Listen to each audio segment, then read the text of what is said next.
Good evening, everybody. Welcome. I'm Katie. I'm the president and CEO of Sistema USA. We're really excited to have everyone here tonight. This is our board networking dinner, and it's my pleasure to introduce the chair of the board of Sistema USA, Mr. Armand, Dr. Armand Hall. Welcome, everybody. Thank you. We're so glad you could be here. For sure, the board is dedicated to making sure that the organization is here to serve you and your communities. And so we're really excited to start these sorts of processes where we can hear more from you about what you're doing and what you think, so that it informs the work that we try to do, hopefully on your behalf, and be what you need us to be. So at this point right now, I'm going to pass it over to Calida Jones, who will be leading this portion of it. And I really look forward to going through this with you guys. Hello, everybody. I hope all of you are doing well. And for those of you that might be maybe in Texas, I'm glad you're here, because I know there's a lot of activity happening down there. And I hope you're safe and warm. And if you need anything, please let us know. I am sending water down to Texas for a friend, because it's not going to come through Amazon until March. So I'm actually going to buy it and repack it and ship it down. So that's a need that I know is quite great down there. And so don't be afraid to ask for help. It's great to see everybody. I hope you all have been having an amazing week. I know it's been jam-packed with a lot of really audacious activities and webinars and conversations, and that's exciting to see. And I'm really glad to be here tonight. So I'm actually going to open up our session with my land acknowledgement. This is something that I started doing around November this year, and it was informed by my work with the National Guild. We started encouraging our cohorts to do land acknowledgement for where they are sitting, like literally, and honoring that space of the Indigenous people who came before them. So I'm going to honor the state of Connecticut's Indigenous people, and then I'm also going to honor the space I sit in Windsor, Connecticut. So I acknowledge that Indigenous people and nations, including Mohegan, Mashantucket, Pequot, Eastern Pequot, Chagacoke, Golden Hill, Pawcatuck, Niantic, and the Quinnipiac and other Algonquian-speaking people, have stewarded through generations the lands and waterways of what is now the state of Connecticut. We honor and respect the enduring relationship that exists between these people and nations and this land. We thank them for their strength and resilience in protecting this land, and aspire to uphold our responsibilities according to their example. My home proper in Windsor is part of the Tunxis, and the Tunxis were a group of Connecticut Native Americans that's known to history mainly through their interactions with English settlers in New England. And actually, Windsor was the first town that was settled in Connecticut, which is very interesting. Broadly speaking, their location makes them one of the Eastern Algonquian-speaking people of Northeastern North America, whose languages shared a common root. More locally, they were one of a number of Native communities in the lower Connecticut River Valley who shared common cultural traits. So I'm going to pass the mic to Monique so that she can do her land acknowledgement as well. Thank you, Calida. And I'm actually going to actually do it with you. And I've put a link in the chat box to show you where to go. And you can actually do it yourself in the chat box. So just give me a moment, and then I'll share my screen. And I'll actually show you how you can do this yourself. And this is, I think it's predominantly in the United States, this link. So let's see. So I'm going to do the land acknowledgement for Los Angeles. Here we go. Here's my screen. And so in the map, you basically, in the search part, you just put your city, wherever you are. And so there's Los Angeles, California, where I'm based. And we'll actually bring up the territories. And so I'm not going to do as an extensive one as Calida Jones, but my name is Monique van Willingh. My pronouns are she, her, hers. And I would like to acknowledge the land that originally belonged to the Chumash, the Tongva, and the Kiz people here in Los Angeles, California. Okay, so we encourage you. I'm going to stop sharing. Whoops. And we encourage you to, in the chat box, we can probably see your name where you are, but welcome to put your name, program, your pronouns if you'd like, and then if you are open to acknowledge the land wherever you are. So where are you and what land are you on? So let's just take a moment or two to do that in the chat.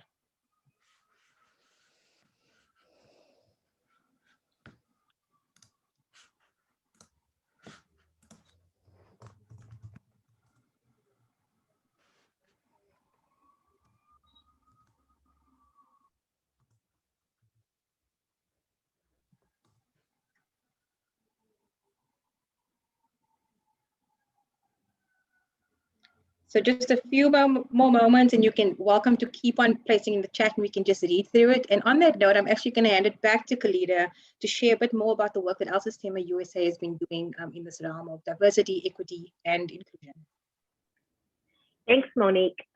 So it's really great to recognize that a lot of work has been happening over the last several years, but really the last year since we were forced into this space of a virtual reality, and then having to experience so much social injustice and unrest politically, and with the loss of life, specifically Black life. And, you know, we really have done some deep internal work unpacking systemic racism, interpersonal racism, and how we can continue the work of ensuring equity is at the center of our vision with regards to ESUSA.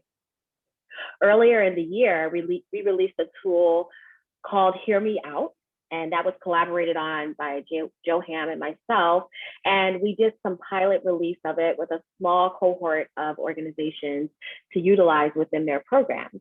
And the feedback was positive, and it did allow for some breakthrough conversations with those respective organizations. But that was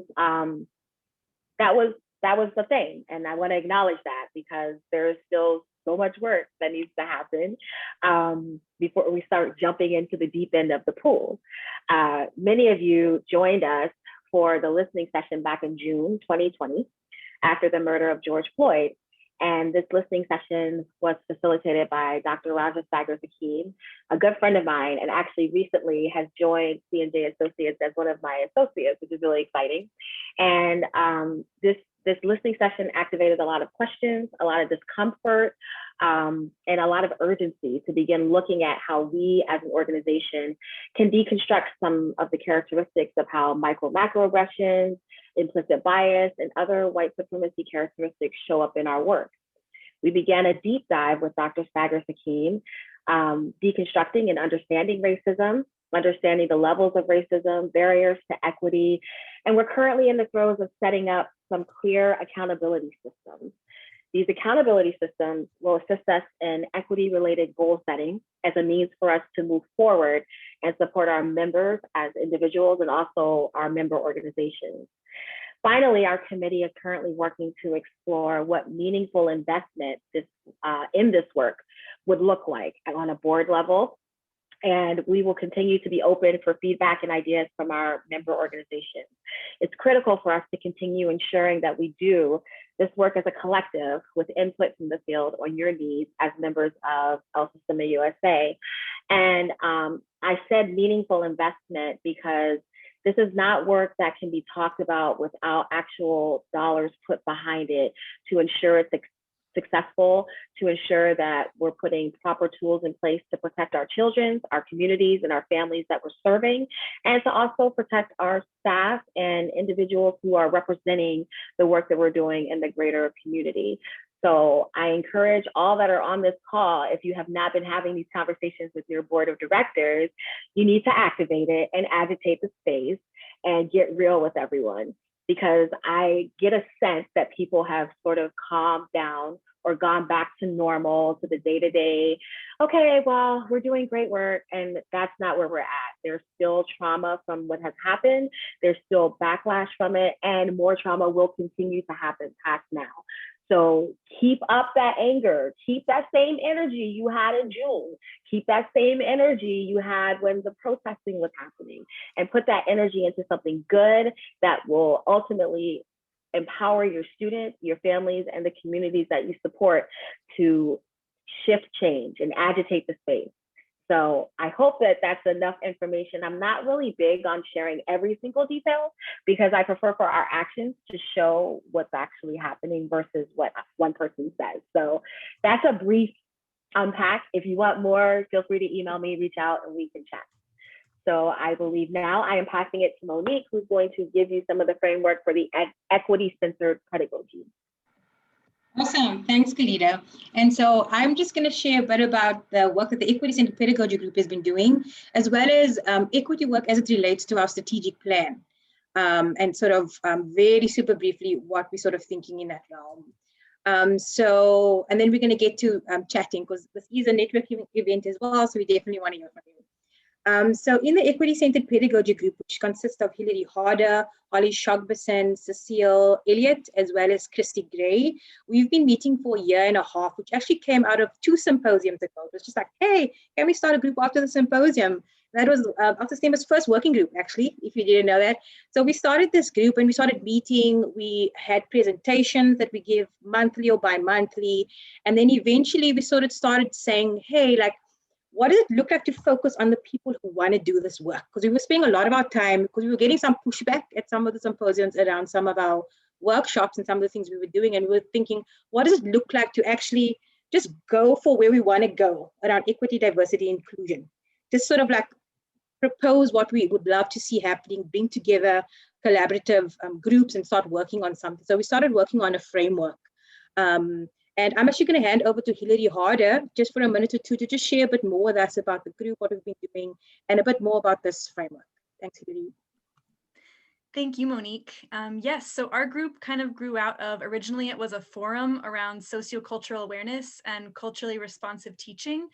And then we wanted to broaden our focus. And so we came up with the term equity-centered. It seemed like a good representation of the work we wanted to do.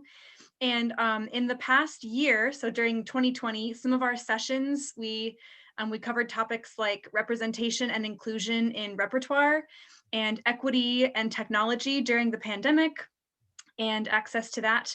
And then we did a session on assets-based community development and assets-based approaches to instruction with some guest speakers. And then, as Monique mentioned, we had been working on a framework for building structures of belonging and equity, with 2 parts, pillars of a healthy program culture and pillars of holistic teaching practice. And it's been a really fun collaborative group, and we really enjoy bringing more people into this work. So we're always open to more folks who want to join this work.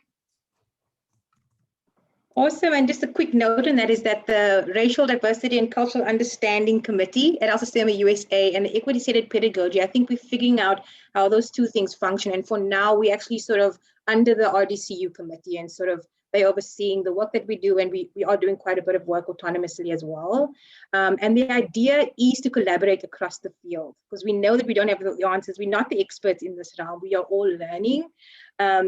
And so our hope is to, over the next year, bring together different small groups of people, or we're not sure what it will look like yet, but just to collaborate around the framework in many different ways, because it might look different in different spaces as well. So that's the idea around that. So I have, before we move into breakout rooms and just setting up some sort of a safe and brave space for that, I have 2 questions for you that I'd love for you to answer in the chat box, or if anyone wants to unmute yourself. We have about 5 to 6 minutes for this segment, and just share. So these are the 2 questions.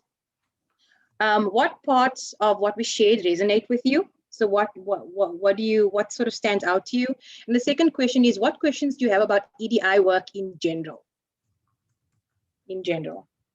So you could start putting that in the chat box. And while you're doing that, I'm actually going to go to our slide deck, and I'm going to share a bit about safe and brave spaces. Okay, so you have some time to think about the questions, and then I'll give us some parameters in the meantime. Okay, so go ahead and answer those in the chat.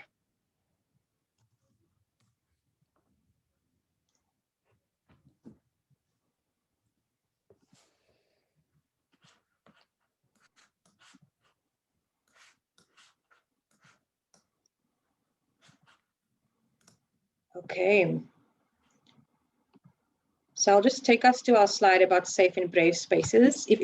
I'll share the slide deck with you in a moment, but the territory acknowledgement is here. And there's actually the first link is a background behind territory acknowledgement and why it might be important. So I just want to speak to quickly safe and brave spaces and set up the space for us for the rest of the session, rest of our 43 minutes. And these are some guidelines that we propose in this group and we hope to uphold. So number one, speak openly from your own experiences, realizing that all of our experiences are valid. So speak openly and speak bravely. The second one is be lean in speech, say just what is needed, and be mindful of those in the group and those with us so that everyone gets a chance to really share their thoughts. Then link to the one above, lean in speech, be mindful of power dynamics and positionality. So if you are in a dominant group in some realm, and we're talking, I think especially through the race and ethnicity lens, if you are in the dominant realm over there, then you really want to be mindful of how much we're speaking in the spaces and who are we allowing to speak first. And I would think about that through the lens of race, class, ethnicity, ableism, all of those things. Can we really be mindful of that as we are having these conversations? And then how about listening bravely? So suspend our need to hear what you agree with. Because the bottom line is that we're not going to agree on everything. And wouldn't life be so boring if we all agreed on everything? This is why we need each other, because we all see things from different perspectives. Which leads me to my next point is take the pressure off.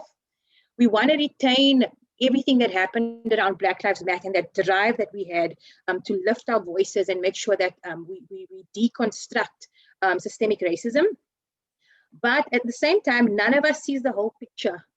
You know, some of us see more of the picture than others, especially those of us who've experienced some of these things in the minority group. Sometimes we've got to acknowledge that sometimes we see a bit more of the picture than others. And sometimes when we're in the dominant group, we've got to realize, you know what, I actually don't see enough of this picture. So sometimes I've got to be a bit silent in this moment. So for me, that's sometimes relieving, it's like, whew, take the pressure off because I don't see the whole picture, and that's okay. Then second last one is grace for the process. We are all in process. Our Sistema USA is in process. I'm sure you are all in process with your organizations. Let's have grace for each other for the process. And then a colleague of mine who leads the organization shared this last one with me, and he said, let hope and compassion be your overarching stance. And just a quick thought about that, what he shared was, he was saying, you know, he said, Monique, on my team, those of my white colleagues are feeling really guilty about all of this work. And he was saying those of my colleagues of color, it was a certain situation, he was saying they are feeling really angry. They're feeling angry and misled, you know, and all of these things. And he said, and then he said, I just really want to make sure that we allow people to have hope as the overriding stance. And if we don't have hope, then it's very difficult to do the work. And I thought that was really interesting, and I've kept it ever since. So I think acknowledge what we are feeling, whatever that is, and at the same time, I think sitting inside dissonance can be really important. And I'll stop sharing for a moment, and then look at the chat boxes, that we've got to be able to sit inside dissidence as a people. I think this is very difficult for us in the US and around the world. And so it's okay to sit inside my anger about something, or sit inside my guilt about something, and move to hope and say, hey, how can we do this together? Because we've got to get to that point so we can work together and be open and brave about it. Okay, so on that note, does anyone want to say, actually just share about what you wrote in the chat box? I think we can take a few minutes to share a question that you have about EDI work specifically, or something that resonated with you earlier.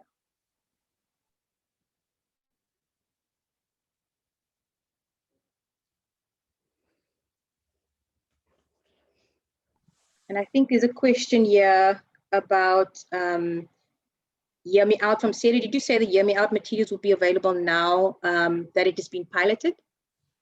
Yeah, Monique, so I spoke very briefly about that, and we're gonna have to talk about it as a team. I don't like to make decisions by myself because we're a committee. So we need to talk about where we're sitting right now and where the Hear Me Out tool lands, because we're in two different spaces, and I want to be mindful of that.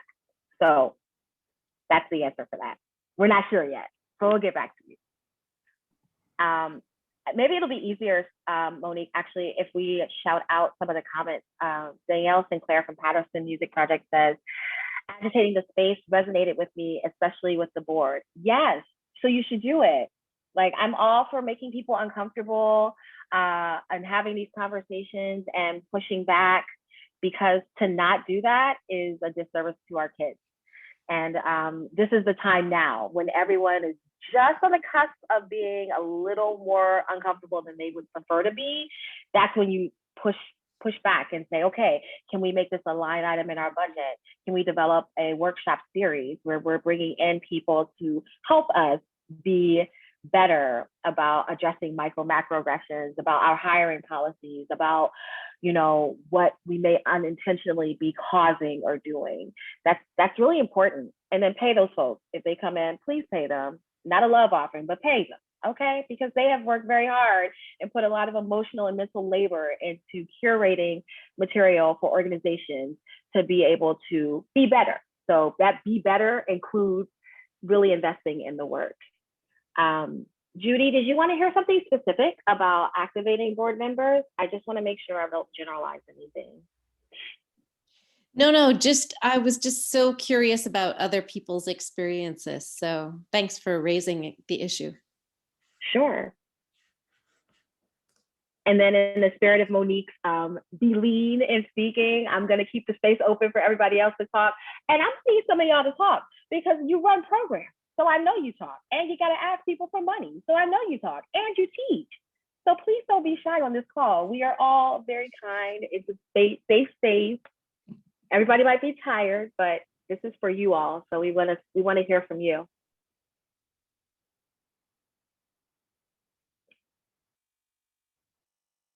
Or maybe your mouths are full because you're eating, which is totally fine too. Although on my screen, nobody's eating. So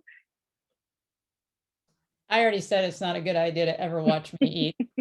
So I've been out with enough of you to see, like, it's kind of, but it's good to see all of your faces and shake things up a bit. Thanks, Lori. Monique, do you want to take this one from Danielle in the chat box? Thanks, Calida. So let's look at Danielle's question. Any other questions, feel free to add in the chat, and then we'll soon move into breakouts after this. So thanks, Danielle, for your question. As a teaching artist, not an admin member, does anyone have recommendations on how to more actively participate in agitating the space of the organization rather than solely the classroom? So as a teaching artist. So I would just say, I definitely don't have all the answers. I would just maybe start by saying that I've been looking a lot into and speaking a lot about spheres of influence and understanding where is my sphere of influence. So as a teaching artist, what are those spheres? And those spheres might be my classroom, it might be my colleagues. And then if things are happening where you really feel like you need to speak out about things, or things need to shift. I think in all of our organizations, things need to shift, right? We're all working on stuff. Let's just be real. We're all working on this work. And so I think it's really important to find allies. Who are the people inside your organization who really get this work? Link with them, speak with them, collaborate with them, and then reach out. And then also outside, sometimes we need to go outside of our organization and find groups who resonate with this work and get fed over there. So that would be my starting point. I think a baseline for me is that at this point, we shouldn't be keeping quiet. I feel like that's a baseline. I think it's something we're all struggling with. We continue to struggle with this, right? And we will continue to struggle because there's a culture of kindness and there's a culture of niceness that is toxic. It's just toxic, and we've got to stop it. That being said, I know I'm being very direct here. That being said, we've got to figure out how do we have these spheres of communications in our spheres. And I think that really happens through allies. And I think where you even find leaders, if you have supervisors that really get the work as well, and then start speaking about, book a meeting to speak about it and share your thoughts. Think about how you want to share, but we've got to be talking about this stuff. I don't know if anyone else wants to jump in and just share about that before we move on to breakouts. I just want to say, I mean, we're not quite sure how we started on this, and really we just started on a simple book club, where we all just started reading a particular book. In our case, it was Kendi's How to Be an Anti-Racist, and our admin staff started to read it. And we didn't take it fast. We went slow and went chapter by chapter each week, and then our teaching staff started doing them. Every week we read a book. And I mean, is it formal? No, but I love the informality of it, because we get to have real conversations. And I think that's a great starting point. Even before we hire somebody to do something, it starts to prep us to have this conversation. So just wanted to share that. Love that, Ray. So Calida, how's it sound to move into breakouts? Should I set us up? Yes, and Ray, thank you for sharing that. I just also want to say I appreciate that you all are taking it slowly. I'm actually working with an organization right now, an ESUSA inspired organization, and we've been doing work together since October. And what it's led to is the uncovering of some real challenges racially. And now we're taking a different turn to some healing sessions, because there's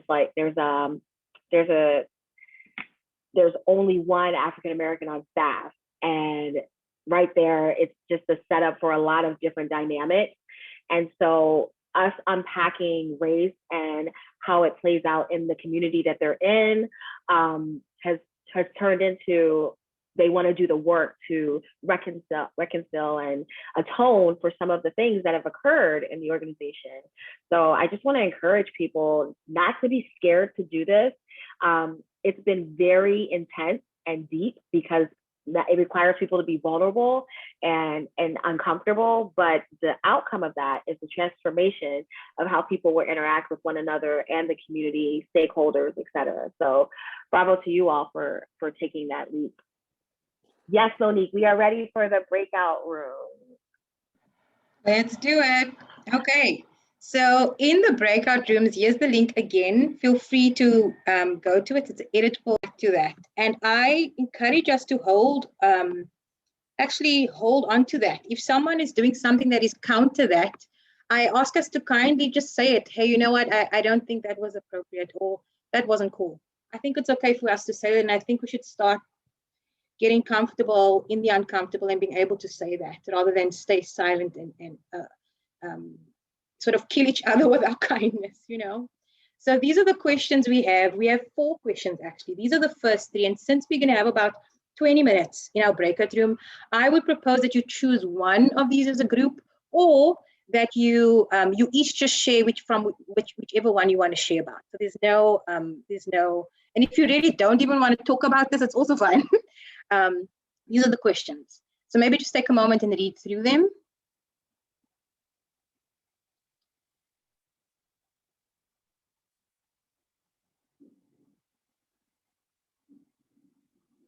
So there's 3 components. The first component is in your organization. What questions come up for you? And while we're not going to get to answer all the questions today, it's important for us to have some guiding questions. So as it relates to your organization, but also as it relates to Sistema USA. And then the second one is, what is your personal relationship to EDI work? Where else does this show up in your life? And just what type of relationship is this? And feel free to be really frank there. Where are you at? And if you're saying, like, I don't know where to start, or this is really hard for me, or I feel really on the spot, then just say those things. And I think we are such a compassionate group, so I think we can hold those things. And then the third one is, what effective examples have you seen? If you've seen really cool stuff, please write it there.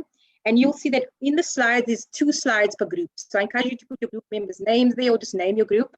And then you can choose one of the questions to speak about. You can even delete one of them if you're only doing one. And if you click just underneath, you'll be able to type. And then what we really want to hear from you. So there's those 3 questions, but really as Sistema USA, we want to hear from you. What do you see our role being? So remember, we are a national organization, of which there's about 120 plus minus programs across the country as members, give or take.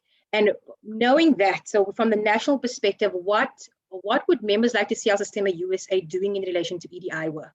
And then what support do your organizations need? What support teaching artists, staff, students, families, whatever you want to put in there, what support you need, and how do you think we are best suited to serve you? So we're going to break up into groups of about 6. Pour your drinks if you want. I know this is also networking. But I also know that these discussions are also serious discussions. You know, I see Christine has a really colorful drink there. And so, yeah, so have fun, but also get into it. Don't be afraid to be brave. Okay, cool. So Katie will take us into work.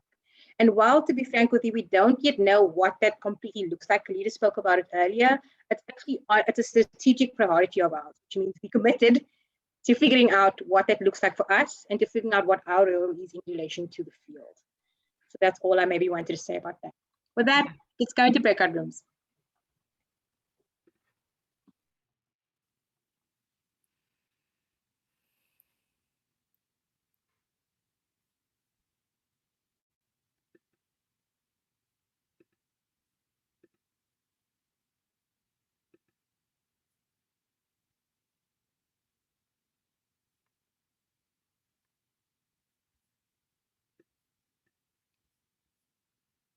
Hey, Whitney, do you want to go in a... Okay, welcome back. I'm hoping that was a fruitful conversation. Hope you didn't get interrupted mid-sentence. I see Christine saying yes. Armin did. Armin was Armin. mid-sentence. So sorry, so sorry. So I'd actually like to encourage us from about slide 5 to slide 14 I saw, with the exception of 2 middle slides. If you didn't get to write, no problem. But I did encourage us to just go look at the different slides, just like 1 minute. Just look at what is there, what we've collectively shared, and then we actually, I think there's enough time. Oh, 5:55. We end at 6 p.m. PST. Yes. Oh, so there's 5 minutes left. Okay. So just look at what everyone has written, and then does anyone want to share out? We probably have time for 2 to 3 shares about what really stood out to you in your group. And this, I encourage us to share. What do you feel is important for all 40 of us to hear now in these last 4 minutes? So if anyone wants to share, in short, just what is great for all of us to hear and what do your groups speak about? Benjamin, go ahead. All right. I hope my group doesn't mind me speaking for them. I was taking... Before someone shares, I just, in the spirit of being brief and lean, thank you for sharing that, Benjamin. And I also just want to say, to your point about the oops, ouch, what's also important, yes, Sistema USA can definitely curate a framework, but I always like to bounce the ball back to people, because this is also internal personal work that has to be done, because we can give you recipes, cookbooks, coupons, but if you're not doing the work on your own and you out here in these streets damaging other people, it does not mean anything if Sistema USA comes up with a tool to help, because this is not something that's just in programming, but it's also your whole life. Like, it's not just when you're teaching the kids and you're working with families, it's how you interact with people in general. So just in a general GP should always be internal work happening personally, as well as utilizing whatever resources are being made available. Amen.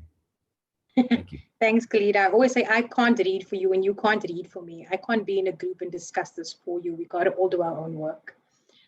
Anyone else? We have like 1 minute. Does anyone have like a super quick share that you feel like we got to hear? I'll put one in. A mention was made in our group about quality of EDI consultants, and that not necessarily the most expensive are the best. And it helps for music groups to have a consultant who is, thanks, Dan, who is grounded in music and is a musician, because they know things, they know the intricacies and relationships in music and teaching, music teaching, that another consultant just doesn't get. Thanks, Mike. That's crucial. Just because someone is Black doesn't mean they understand the work. I say that with hesitance almost. But just because there's internalized dominance and internalized oppression that run itself rife everywhere. And so just because I'm a person of color doesn't mean I get it. So we've got to weed out the people that we bring in. Don't just trust people, and ask those around us to help weed people out. And we have some great consultants among us, such as Calida Jones, who sponsored, she doesn't know I'm doing this, but who sponsored some parts of this symposium. So we have people amongst us who do this work already. You use them, you know? So on that note, thank you so much for your collaboration today. Happy to keep the Zoom room open. I do want to quickly acknowledge, and I'll hand over to Calida to just super close us out. But I do want to acknowledge that different types of people need different work. If you look through the lens of race and ethnicity, our people of color sometimes need healing spaces, sort of like healing spaces, and then people in the dominant white or Caucasian folk might need spaces where things need to be uncovered and learning needs to happen. And I want to be cognizant that these are actually two different. They can be the same, but sometimes they are different spaces. So let us think about what we need, because sometimes we need both of those or one of those. Okay, Calida, you want to close us out with any final comments? Before I close us out, Trina just alerted me that we need to do the giveaway, and then I will close us out. Yeah, so let's do the fun part, and then Calida can close us out. All right, so we have. Wait, Trina, can we have a rule that the person has to be in the room to get the prize? Oh, this person is here this time. Yes. Oh, because you're here now, Stan? Now you're here? I didn't say it was you now. Now let's not get too excited. I'm not, just checking on him. It's not a fixed thing, right? All right, so here we go. The winner of the Diadario Foundation swag bag is not Stan. It is Arlette Davila from Sistema Ravinia. Congratulations. Yay! I'm sorry, Stan. I'm sorry, Stan. I can share it with you if you want to. But it's like sorry, not sorry. She's sorry, but do not share with him. Okay, I won't. He doesn't deserve it. Felicidades, Arlette. Gracias. I think the next 5 minutes can just be spent bagging on Stan. Congratulations. It's going to be for Sistema Ravinia, so I'm sorry, Stan. Awesome. Well, I'd like to thank everybody for taking time out this evening to have these conversations. This is not easy work. These are not easy dialogues to go through, especially when you're in a room with strangers that maybe you don't teach with or work with. And so for all of you, now you have zero excuse for not doing this, because you've now plunged into the deep end. You've talked with people that you may not spend time with all the time, and now it's time for you to start activating those conversations in your respective communities. It was an honor to share space and hold space with all of you. I love working with Monique, so this didn't feel like work for us today. It was just like riding a bike, and I hope that all of you stay safe. And okay, Stan, what I'm gonna need you to do is get it all the way together, okay? I don't want to have to call you out publicly like that. That's not right. We're not at home, okay? So anyway, I thank all of you for joining us today, and I will see you soon. Thank you. If anyone wants to hang out, feel free to stay behind for a little bit. Otherwise, have a beautiful evening.